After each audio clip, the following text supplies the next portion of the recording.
اعوذ باللہ من الشیطان الرجیم بسم اللہ الرحمن الرحیم۔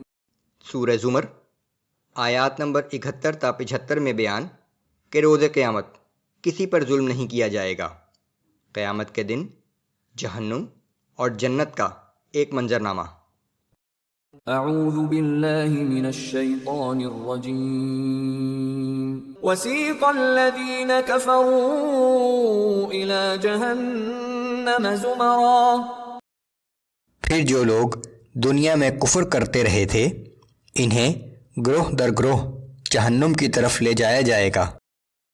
حتی اذا جاؤوها فتحت ابوابها وقال لهم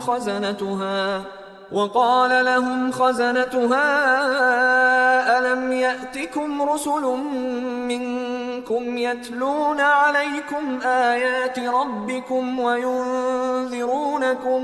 وينذرونكم لقاء يومكم هذا۔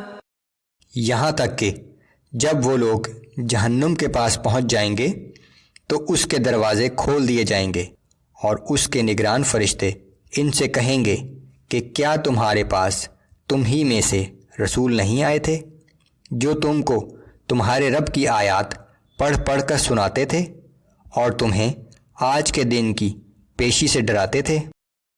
قالوا بلى ولكن حقت كلمة العذاب على الكافرين۔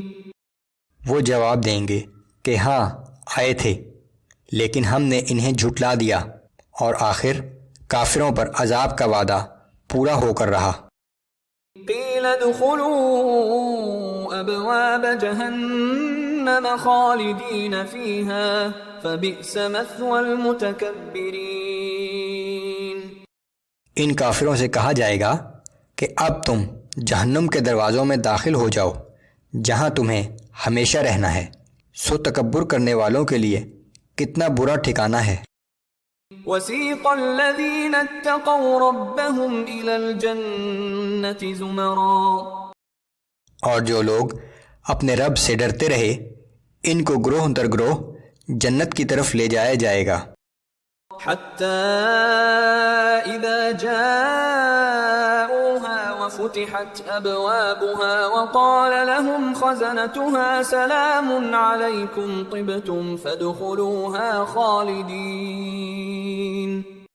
یہاں تک کہ جب وہ لوگ جنت کے پاس پہنچ جائیں گے تو اس کے دروازے کھول دیے جائیں گے اور اس کے نگران فرشتے ان سے کہیں گے کہ تم پر سلام ہو، تم خوش و خرم رہو، سو جنت میں ہمیشہ رہنے کے لیے داخل ہو جاؤ۔ وقالوا الحمد لله الذي صدقنا وعده وأورثنا الأرض نتبوأ من الجنة حيث نشاء فنعم أجر العاملين۔ وہ لوگ جنت میں داخل ہو کر کہیں گے کہ اس اللہ کا شکر ہے جس نے اپنا وعدہ ہمیں سچ کر دکھایا اور ہمیں اس سرزمین کا وارث بنا دیا کہ اس جنت میں ہم جہاں چاہیں رہیں، پس نیک اعمال کرنے والوں کے لیے کیسا اچھا اجر ہے۔ وَتَرَى الْمَلَائِكَةَ حَافِّينَ مِنْ حَوْلِ الْعَرْشِ يُسَبِّحُونَ بِحَمْدِ رَبِّهِمْ۔ اے پیغمبر صلی اللہ علیہ وآلہ وسلم، آپ اس دن دیکھیں گے کہ فرشتے عرش کے گرد حلقہ باندھے اپنے رب کی حمد و ثنا کے ساتھ تسبیح کر رہے ہوں گے۔ وَقُضِيَ بَيْنَهُم بِالْحَقِّ وَقِيلَ الْحَمْدُ لِلَّهِ رَبِّ الْعَالَمِينَ۔ اور تمام لوگوں کے درمیان انصاف کے ساتھ فیصلہ کر دیا جائے گا اور کہا جائے گا کہ تمام تعریفیں اللہ ہی کے لیے ہیں جو رب العالمین ہے۔